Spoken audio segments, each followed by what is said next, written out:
It is officially Eurobasket week.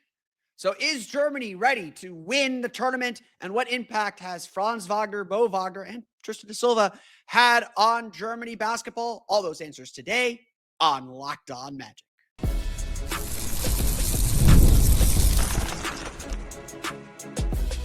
You are Locked On Magic, your daily Orlando Magic podcast. Part of the Locked On Podcast Network. Your team every day. And you are indeed Locked On Magic. Today is August 24th. It will be August 25th, 2025. My name is Phil Prosper-Nike. I'm the senior writer over at OrlandoMagicDaily.com. You can, of course, follow me on Twitter at PhilipRR_OMD. I'm a credentialed member of the Orlando Magic media since the 2012 season. On today's episode of Locked On Magic, we're going to talk about the impact on Germany basketball that this run that Germany's been on, led by Dennis Schroeder, of course, but largely contributed to by Franz Wagner, Moe Wagner, and now Tristan Da Silva. We're going to talk about the impact Franz Wagner has had on German basketball and where Germany basketball is heading into Eurobasket this week. We're going to be joined by Andre Voigt coming up here in just a moment. But first, we want to thank you again for making Locked On Magic part of your day every day, no matter when you listen to us, whether it's first thing in the morning, whether it's right when we upload. We truly appreciate you making Locked On Magic part of your day every day. You can make Locked On Magic part of your day every day by being one of our Orlando Magic dailies, listening 5 times a week. We're still going 5 days a week, 5 times a week strong somehow during this summer. Truly appreciate you all sticking with us through this long offseason as the season gets closer and closer. It's all part of Locked On Podcast Network, your team every day. Today's episode of Locked On Magic is brought to you by FanDuel. Football season is around the corner. Visit the FanDuel app today and start planning your futures bets now. On today's episode, we are going to be chatting about German basketball. It's obviously a big deal to the Orlando Magic. Franz Wagner plays for Germany. Moe Wagner plays for Germany. Tristan Da Silva plays for Germany. The Orlando Magic will be heading to Berlin in January. There's a lot of ties now between the Magic and German basketball. So I reached out to Nexxt magazine's Andre Voigt. He's a German reporter covering the German national team. Had previously done a podcast with Moe Wagner. He's actually traveling to Finland for the for the group play of Eurobasket, which tips off Wednesday. We're going to get into Franz Wagner's big 29-point game against Spain on Saturday. We're going to get to that on tomorrow's episode of Locked On Magic, talk about a few things from that, as well as I'll go ahead and make some Eurobasket predictions. But today I want to focus in on German basketball, how much it has grown, and where it's going to go next. And yeah, the Magic are going to play a little part in that. So without further ado, let's hear from Andre here on Locked On Magic.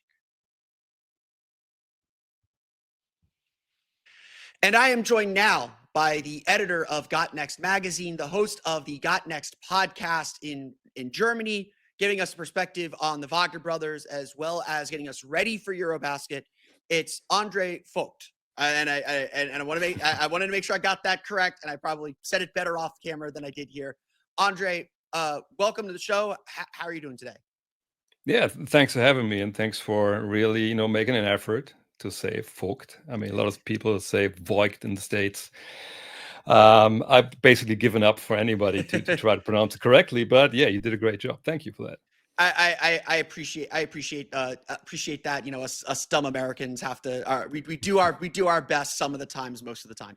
I wanted to bring you in here though, because obviously there is this very close tie between Orlando Magic and German basketball at this point. It's not just that, Randy Gregory's on the German basketball coaching staff this year. Brett Bielmeier was on previous staffs. It's Franz Wagner, Moe Wagner, now Tristan Da Silva are all very big pieces of this team. And a lot of Magic fans have gotten their basketball Jones a little bit from watching the German national team. I think a lot of us are German national team fans now and are really excited about what they can do. Before we get into Eurobasket, though, I wanted to talk a little bit about the evolution of German basketball over this last Olympic cycle or this last Eurobasket cycle. How surprising has this run been? To see this team become a powerhouse in the world so quickly. Yeah, I mean, I think you have to start a little early. Obviously, we had Dirk for Yeah. 20 years, and he was like obviously the greatest player we ever had in Germany. And when he really rose into prominence at the beginning of the 2000s, it was really a dark time for German basketball, because back then, we used to have like this rule in the German Bundesliga: you could only have like 2 Americans or 2 foreigners playing. But then we had this Boseman ruling where people could basically play with foreigners. You didn't even have to have any Germans on the team. But the German basketball league still had the rule: only 2 foreigners. But then I think it was 2001, they kind of wanted to be proactive and said, all right, we have to adhere to these new rules, so we're just going to open the league up. And that just was terrible for German young players, because all of a sudden, we had an influx of people from Europe. Obviously, Americans came over straight from college, and they were obviously playing for very little money as well. So we had a couple of years where we had some talented players, but they could never really get over the hump, because they had to fight for their spots on pro teams with 30-year-olds from Yugoslavia. So that was really, really tough time. And after a couple of years, the league realized that this would be disastrous for the national team and for basketball as a whole in Germany. And they started to have these positive quotas, they call it. They said, like, all right, the first year we're going to have, or the teams have to have like 2 Germans on the team. And then the next year it's going to be 3 and 4, and it's got all the way up to 6. And at the same time, the clubs were obligated to start, training young players, invest in their own use. And that has been going on for basically close to 2 decades now. So we had this great effect that obviously young players wanted to be like Dirk. We had a lot of kids, trying to get into basketball after the German national team, led by Dirk, got the bronze at the World Championships in Indianapolis 2002, and then the silver at the Euros in 2005.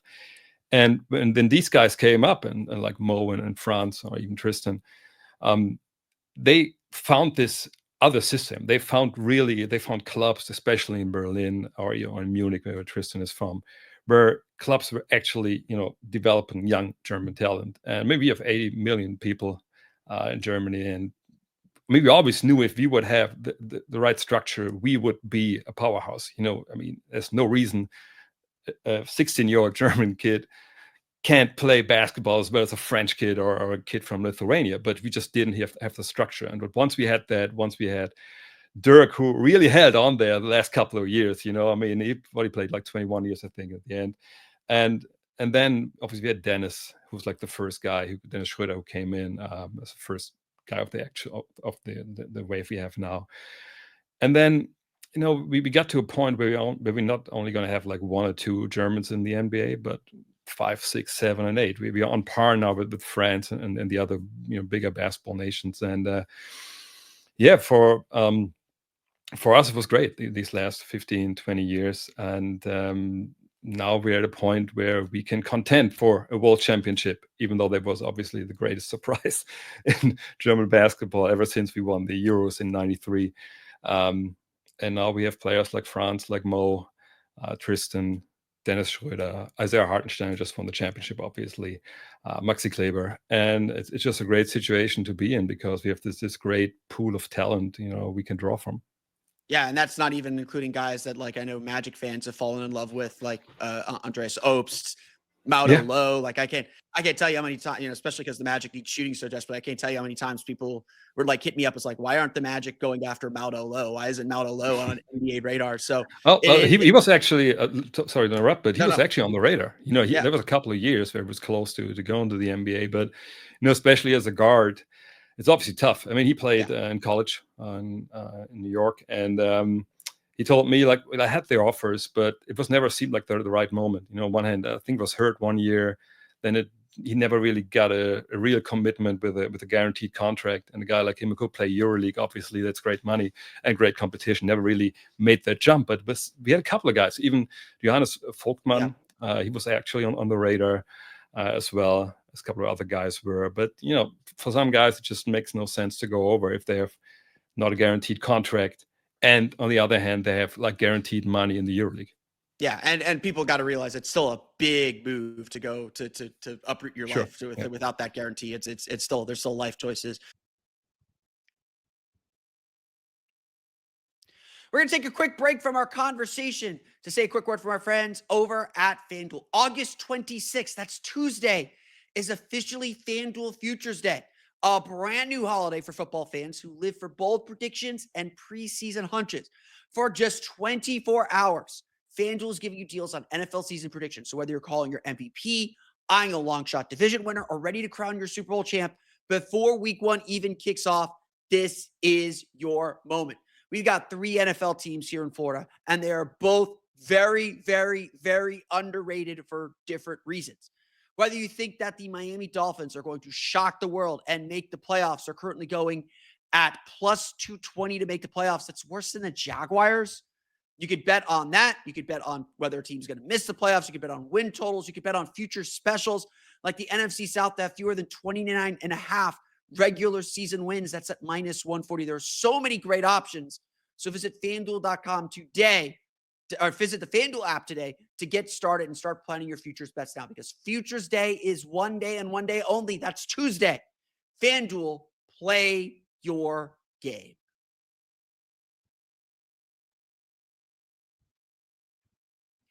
Before we get back to our conversation with Andre Voigt, I have an important request to ask. Locked On wants to hear from you.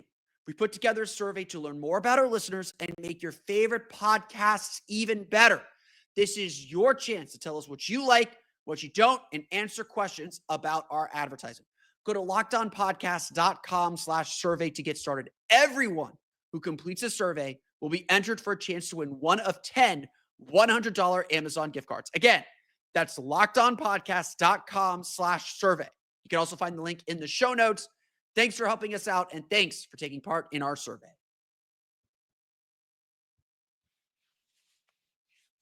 You mentioned that the World Cup win and how surprising that was to get to win the gold a few years ago.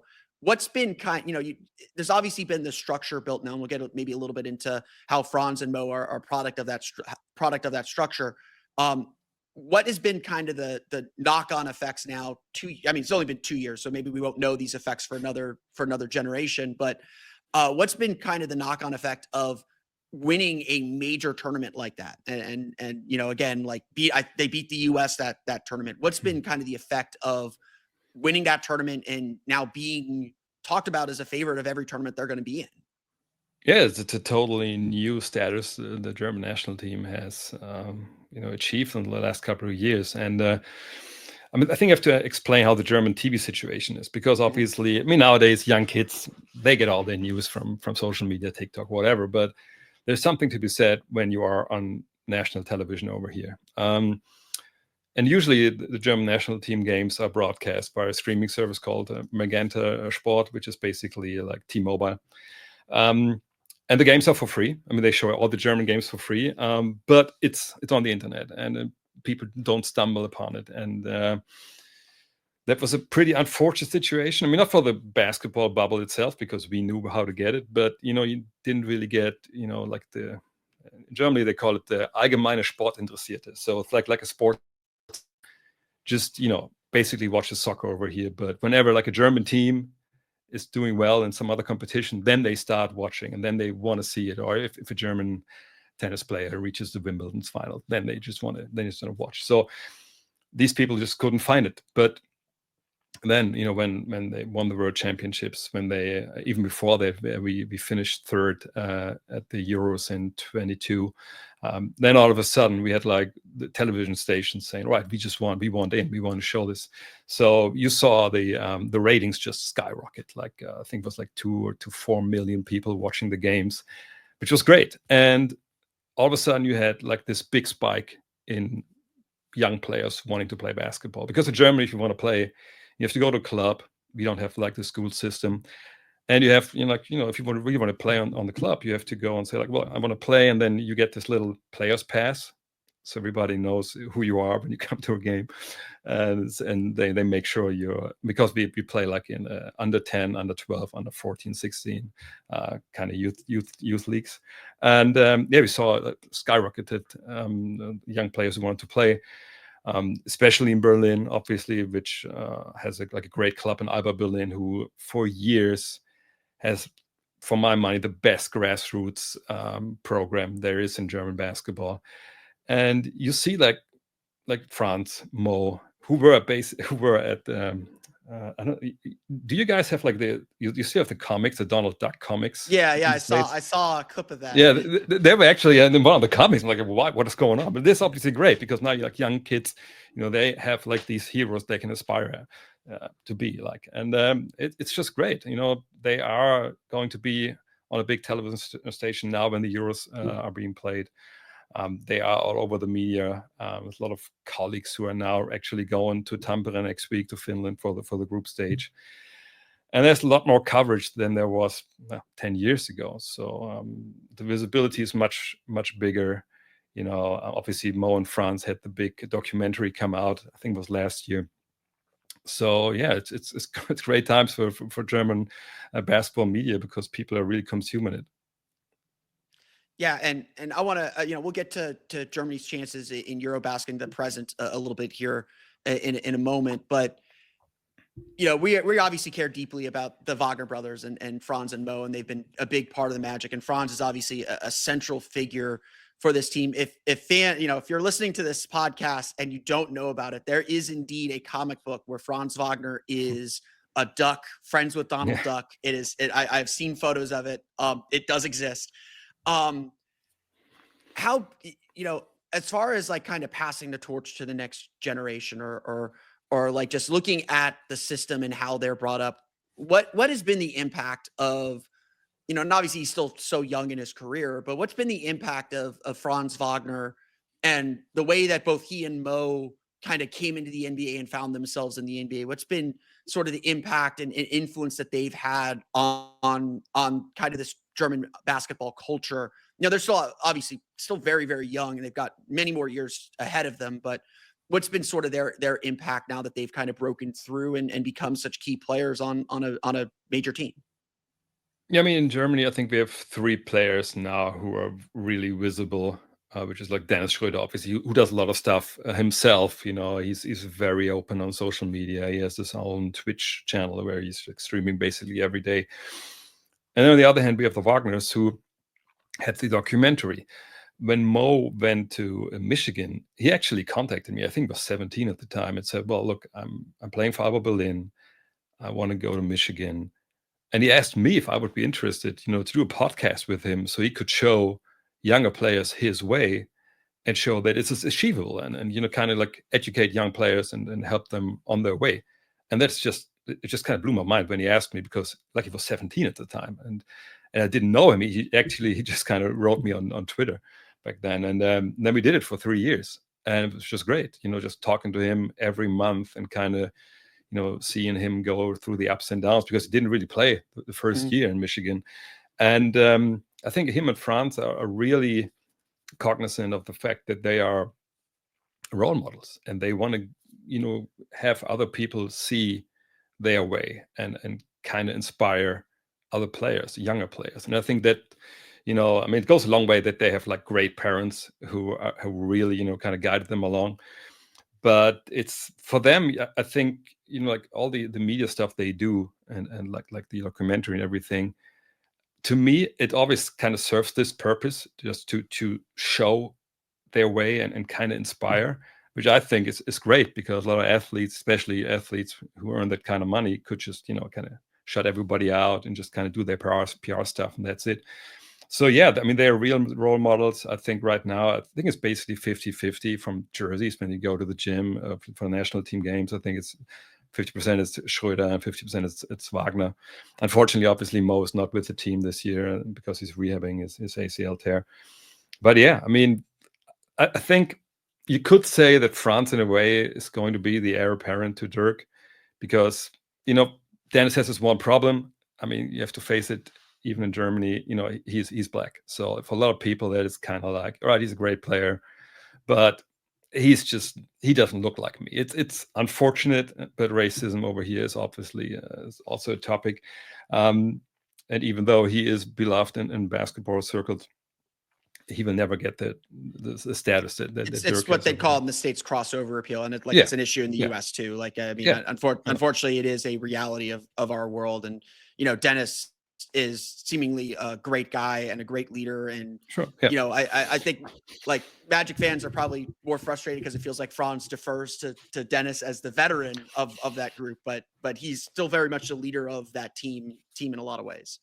Yeah, and I think actually the deferring part is kind of changing. We have a new national team coach with Alex Mumbrú, guy from Spain, who won a lot of medals with Spain back in the day. Actually played against Dirk, and it kind of feels like, I mean, obviously it's near the end of preparation, but it still feels like Franz is having more and more of the offensive pie, if you will, and Mumbrú puts in more situations where he can attack with his drive. So it's kind of changing, but I feel, I mean, because Dennis obviously is 31, I think now, Franz is the guy for the future. We have a lot of young kids coming up who are actually on the NBA radars as well, but I think it's going to be Franz's team, maybe at the World Cup in 27, and he would be, I think, the guy that's really, you know, going to be like the second best player we have up until now.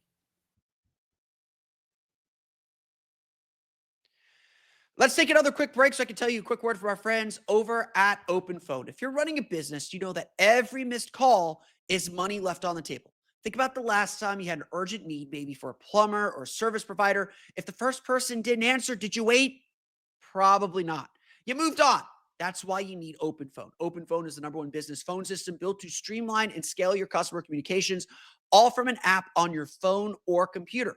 Open Phone lets you manage business calls and text from a single app. Their shared inbox feature is a true game changer. Your team can jump into any conversation instantly without missing a beat. And their AI agent handles after-hour calls, answers common questions, and captures leads so you never miss a customer.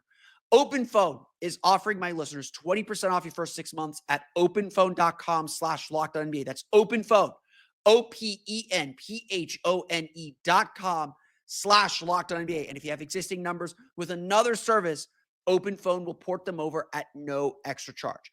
Open Phone, no missed calls, no missed customers.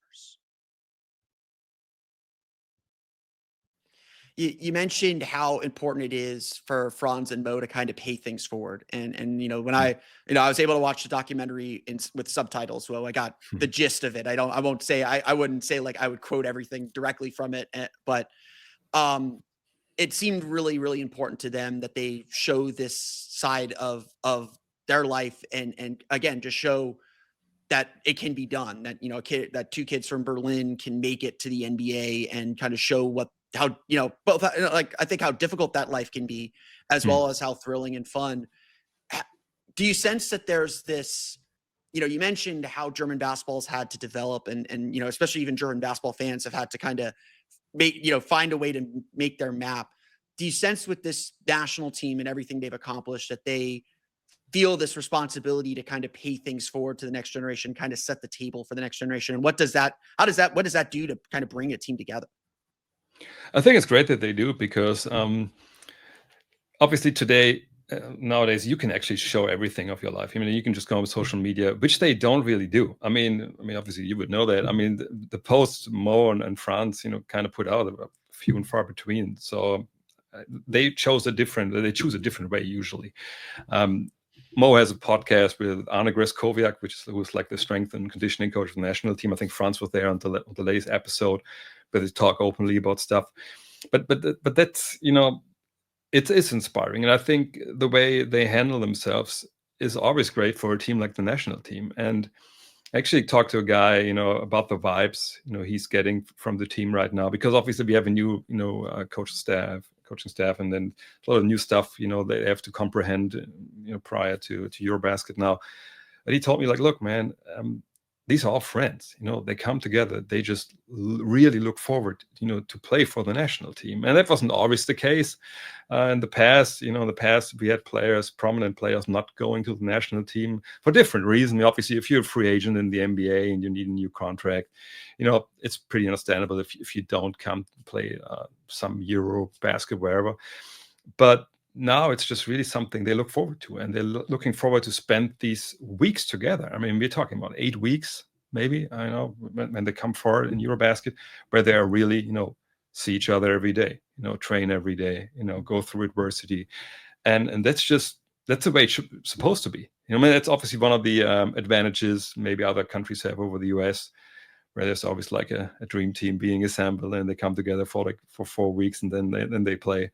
And it's great that we have that. And it's great that all these guys who are playing now came up through these new structures and kind of knew each other from the U18, U16 teams. And obviously, if your leaders, if your best players are very inclusive, and kind of, want to make sure everybody's treated right and then don't come out and take 30 shots. That is just really, really important. And at the same time, I think France is getting better and better at deciding when to take over a game. And the way Mumru has him play, like, this one thing that really changed is that Mumru wants him to attack in transition a lot. We have to, maybe the outlet goes to Dennis Schroeder, but he pushes it up to France or Isaac Bonga, and they just attack relentlessly out of transition, which is something obviously we've seen him with the Magic as well, but he's really stressing that part, and that's really fun to see, actually. Yeah, and I mean, Magic fans will be very happy to hear that, because like one of the complaints about the Magic is they play too slow, and some of that is a Paolo thing. Paolo likes to slow the pace down, but they want to get out in transition, get some more easy baskets, and like Franz is just so good at weaving through defenders, and his footwork is just incredible. And like I don't want to get too like nitty gritty into these things, but the other thing I've noticed with Franz and how Mumru is using him is he's using him a lot more as a screener to set him up in post-ups and like kind of in the mid-post a little bit more. And that's been an interesting wrinkle to his game, especially with the way the Magic play, having so many guys who can do so many different things and work on and off the ball that way. So it's going to be fascinating to watch how this team develops, but it's obviously still a tournament. There are expectations. I think at this point, Germany is expected to win every tournament they're in. What are their chances looking like at Eurobasket? I think we've seen through some of these early games that with Moe Wagner out, with Isaiah Hartenstein out, they've got some size issues. I'm a big team. I like Tiemann a lot, but he probably shouldn't be your backup center. This is a very different team than I think we've seen from the last 3 years. So what's the outlook on Germany in Eurobasket? Yeah, you're touching on the sore spot right there.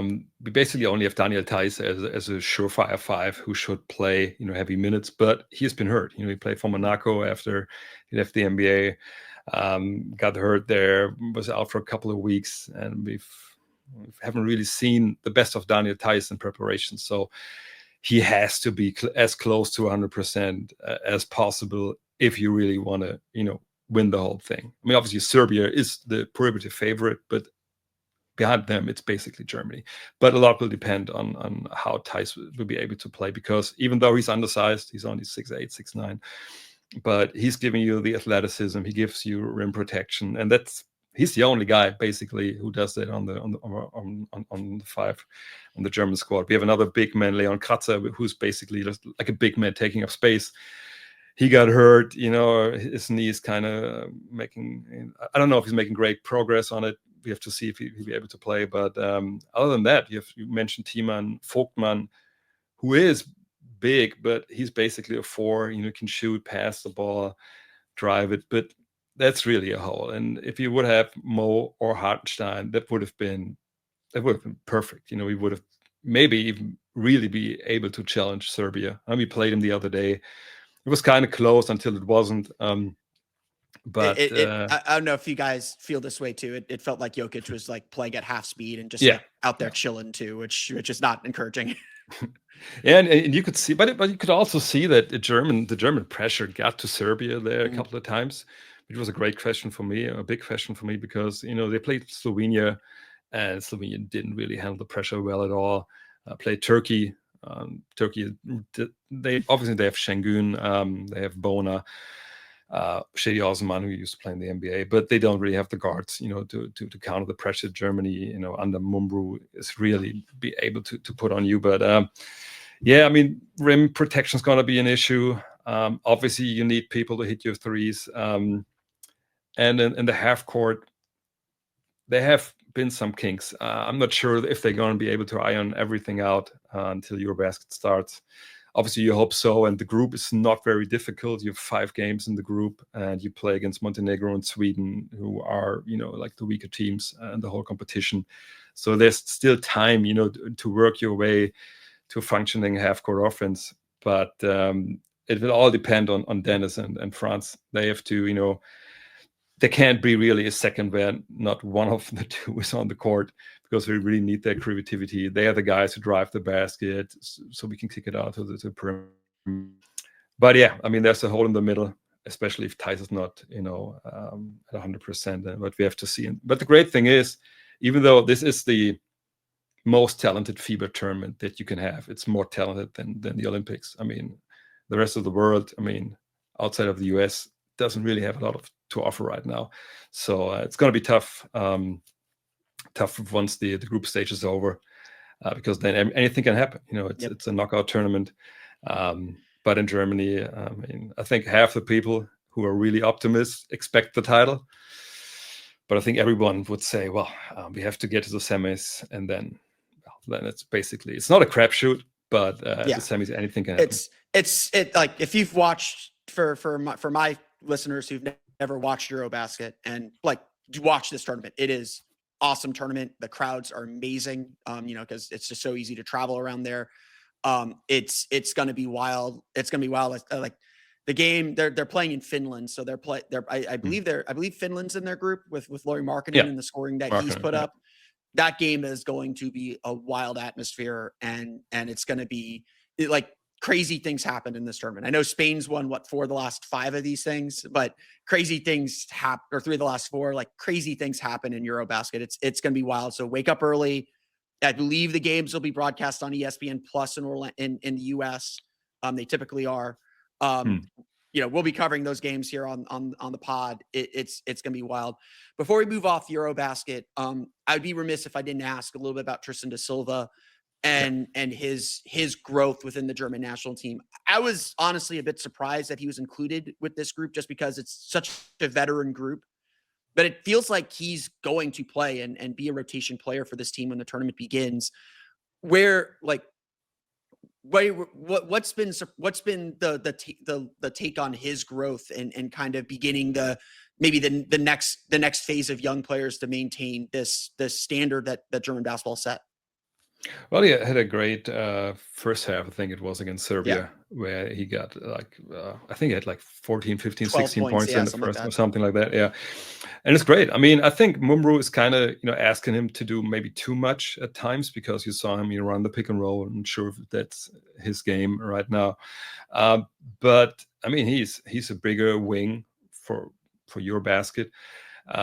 So if he can come in and give you, obviously, the shooting, give you the defense, there's going to be one lineup where they go super big, where he would be asked, I think, to guard twos, which is not, I wouldn't say it's not a problem, but it's not as bad as it sounds for NBA ears, because you don't really have that athleticism in Eurobasket. You have obviously good shooters and guys who know what they're doing, and there's no defensive 3-second violation, so the help can hang out there too. And I think that's kind of a very, very potent lineup, especially if you don't have the rim protection. If Thijs is not at 100%, and then you would go, with Dennis Schröder, with Da Silva, Tristan Da Silva, with Franz, with Isaac Bonga, and then whoever you want to put in there as a big man, hopefully Thijs, and that would be a super tough lineup to play. You could go 5 out. And I think Da Silva, his game, is very well suited for FIBA as well. If he hits his shots, he can drive it, obviously, he can kick it out. Last season with the Magic, the first couple of months when everybody got hurt, he actually put up some numbers there as well. So even though it didn't play that much in the end, I would say, I have no problem, having him in there. Maybe you shouldn't initiate the offense, but as a second creator, once he gets a kick out and he can decide if he wants to attack or shoot it, I think it would be great for this team.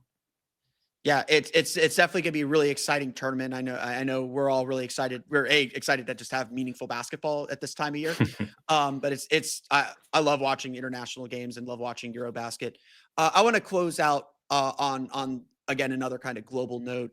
Obviously, in January, the Orlando Magic and the Memphis Grizzlies will be playing. I believe it is the first NBA regular season game in Berlin.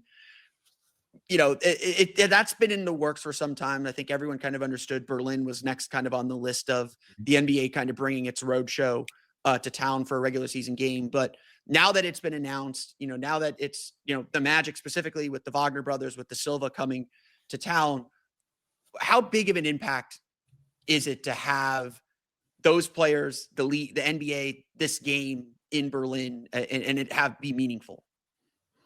Yeah, and we actually had like preseason games. The Spurs once lost to Alba Berlin.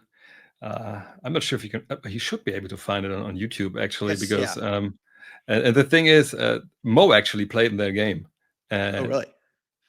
I can't remember if he got dunked on by Danny Green or if he tried to dunk and he really got, annihilated. Knowing with a block. Mo, he didn't back down. Yeah. No, he did, but he really got, I think he got blocked.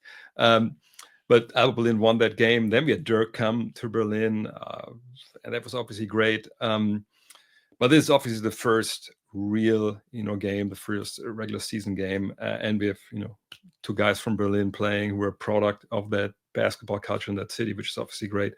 Yeah, I mean, people were ecstatic. I heard that they were planning on playing in 25 already, but then they went back to Paris. And now we get the game, which is great.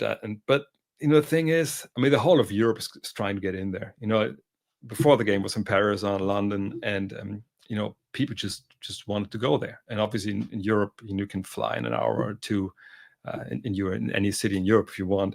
So we have to see how many tickets really get bought by German fans. And I think it's a crazy system as well, because you have to kind of register with the NBA to be able to buy tickets, but then they kind of select who gets to buy the tickets. I'm not really sure how it works. I think nobody knows. So yeah, you have to see. But yeah, it's going to be great. It's going to be big. It's going to be big because obviously there's going to be a spotlight on the NBA.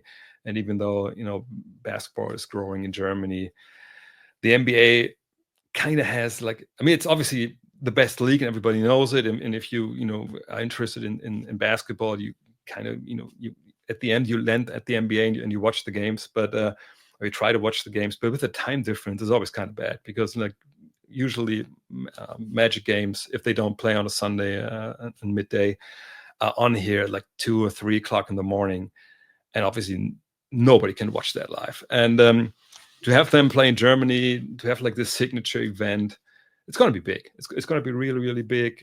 We have a public television, not a public, but it's a private television station. But they've been showing the games in Europe the last couple of years. They always come in there with a lot of people and kind of make a big thing out of it. So it's just going to be great. But I have to say, for the teams involved, and I think for Orlando, it's going to be much harder than for Memphis. They have all these PR stuff set up. They have to do the sponsor stuff. It's going to be a grind, and it's going to be 2 games. The other one is going to be in Great Britain. So yeah, I hope the Magic and the Grizzlies are going to be all right after that, because I think you can have a hangover after these trips. I have talked to reporters from the Cavs in 2024. They described the Paris tax after they played, I think, the Nets in Paris that year. A couple Pacers reporters I talked to said Rick Carlisle had to change things up a little bit with how he prepared for teams just to get their legs back under them. And look, Pacers went to Paris last year. They went to the finals. So it can be done. It can be done. Andre, I want to thank you for taking the time to talk to us a little bit about German basketball, the impact the Wagners have had, and get us ready for Eurobasket. If my listeners want to try and find you, and I don't know how many are speaking German or trust Google Translate enough, but where can they find you if they want to read more of your stuff and learn more about German basketball? I think it's most easy to just get on Instagram, and then it's Andre Voigt, Drevoigt. You can find me, I think, basically in any, except for X, but any other social media, I'm there, right there. I'm rare. You can hardly not find me. and I'm going to be in Orlando, I think, in March. Okay. I've been coming over the last couple 3 or 4 years. Are you based in Orlando? I'm based in Orlando. Yes. Sure. Well, then I'll see you in March. I will see you there. I'm looking forward to it. It's been a lot of fun. I'm not gonna be able to go to Berlin, unfortunately. It's beyond just the travel expense. It's the week before my sister's wedding, so it's not that's gonna be very, very tough to swing.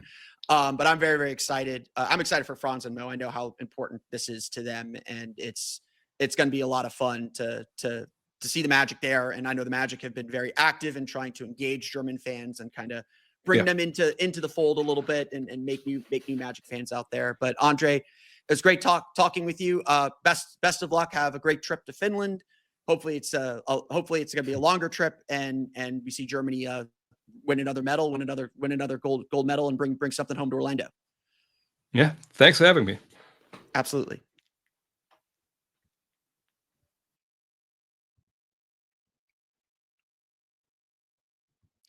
I want to thank Andre once again for joining the show. Great perspective on where Germany basketball has come from, where it is going, how the Magic play a little part in it, and what comes next for German basketball. It's going to be a very, very exciting tournament. Like I said, Germany tips off Eurobasket on Wednesday against our friend Nikola Vucevic and Montenegro. Should be a fun tournament, expecting big things from Franz Wagner. We still got one more Franz Wagner game to discuss. He did score 29 points against Spain on Saturday, and probably his best game of Eurobasket. We'll talk a little bit about how that happened on tomorrow's episode of Locked On Magic and how the Magic need to do more to unlock that. We're going to get into some ideas about the point guard position and where the Magic go next. Plus, I will officially drop my Eurobasket predictions. We're going to get to that on our next episode of Locked On Magic. But that's going to do it for me today. I want to thank you all again for listening to today's episode of Locked On Magic. You, of course, follow me on Twitter at @PhilipRR_OMD and on Blue Sky at PhilipRR. You can subscribe to the podcast on Apple Podcasts, Stitcher, TuneIn, Himalaya, Google Play, Spotify, Odyssey, and all the places you download podcasts to your podcast-enabled listening device. For the latest on the Orlando Magic, be sure to check out OrlandoMagicDaily.com. You can find us on Twitter at OMagicDaily. And for even more Orlando Magic content, be sure to check out my Patreon page, the Orlando Magic Hub, at patreon.com/Orlando Magic Hub. As always, thank you for your support. Now that you're done making Locked On Magic your first listen of the day, go make Locked On NBA your second listen of the day because, as we all know, there is no offseason. Doug, Matt, and Hayes keep you up to date on contract negotiations, rumors, and everything you need to be the most informed NBA fan. Find Locked On NBA on YouTube or wherever you listen to podcasts, all part of Locked On Podcast Network, your team every day. One final thank you that I want to give. I was able to get in touch with Andre, thanks to friend of the show, I guess. Thanks to our friend Thomas Plutzinger. He is the documentarian, or one of the documentarians who worked on the Wagner Brothers documentary. I honestly cannot, if you want to learn more about why Germany basketball is so important to the Wagner Brothers and just get a good glimpse of who Franz and Moe are, I cannot stress how good the Wagner Brothers documentary is. It is in German. You will have to put on subtitles if you're not a German speaker like me. But I really do suggest this documentary. Just gives you a good idea of why this is so important. And that documentary is of course, the purpose of that documentary is to kind of inspire the next generation of German basketball players and kind of give them a glimpse of what life is like in the NBA. It's really, really important to Franz and Moe. So I'm going to share that. And they, of course, did a very, very good job on that documentary. Miss having Thomas and the crew around. They were really fun to be around during the 2024 season. But that's going to do it for me today. I want to thank you all again for listening to today's episode of Locked On Magic for Orlando Magic Daily and Locked On Magic. This has been Philip Rossman-Reich. We'll see you all again next time for another episode of Locked On Magic.